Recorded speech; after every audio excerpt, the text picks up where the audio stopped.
ఎప్పుడు కూడా అమ్మాయిల గురించి కానీ అంటే ఎంతోమంది ఫ్యాన్స్ ఉంటూ ఉంటారు.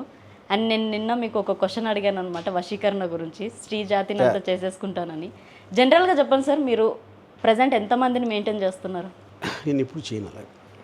మెయింటైన్ చేయట్లా అంటే రిలేషన్షిప్లో ఎంతమందితో ఉన్నారు? నేను చాలా నేను నిన్న కూడా చెప్పాను కదా, నేను స్త్రీ జాతిని గౌరవిస్తాను. ఒక పర్టిక్యులర్ పర్సన్ తోటి అంటే దీర్ఘకాల బంధాలు అలాంటివి నేను ఎప్పుడు వదిలేసి 20 ఏళ్ళు అయిపోయింది. సార్ మీరు ఎప్పుడైనా లవ్ చేశారు ఎవరినైనా? తెలియని టైంలో. ఓకే, లవ్ అంటే తెలియని టైంలోనా మీకు తెలియని టైంలో? కాదు, నాకు అదే లవ్ అంటే దానికున్న వేరే తలనొప్పులు ఏవైతే ఉంటాయో అవి తెలియని రోజుల్లో ఎప్పుడు చేసి ఉంటాయి. ఓకే, తలనొప్పిని ఫేస్ చేస్తారా మరి? Of course. ఓకే, మీ ఫస్ట్ క్రష్ ఎప్పుడు సార్? టైం సరిగ్గా గుర్తులేదు. Maybe in college school maybe.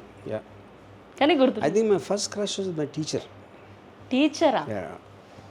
Okay, ఏ టీచర్ సార్? ఏ సబ్జెక్ట్ ఐడియా ఉందా? Maybe English teacher. చాలా బాగుండేదా?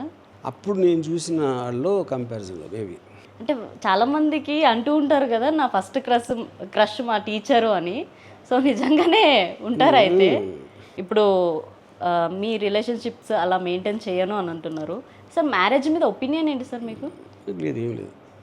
మ్యారేజ్ ఫ్యూనరల్లో ఒకటే అన్న ఫీలింగ్. అంటే ఫ్యూనరల్లో మీరు చేస్తారు, మ్యారేజ్లో మీరు ఫ్రీడమ్ చేస్తారు.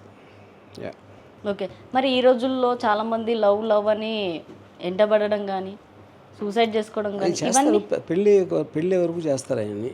పెళ్ళి వరకు చేస్తారు. పెళ్ళి తర్వాత కూడా అయ్యే చేస్తారు, బట్ వేరే కారణాలతో.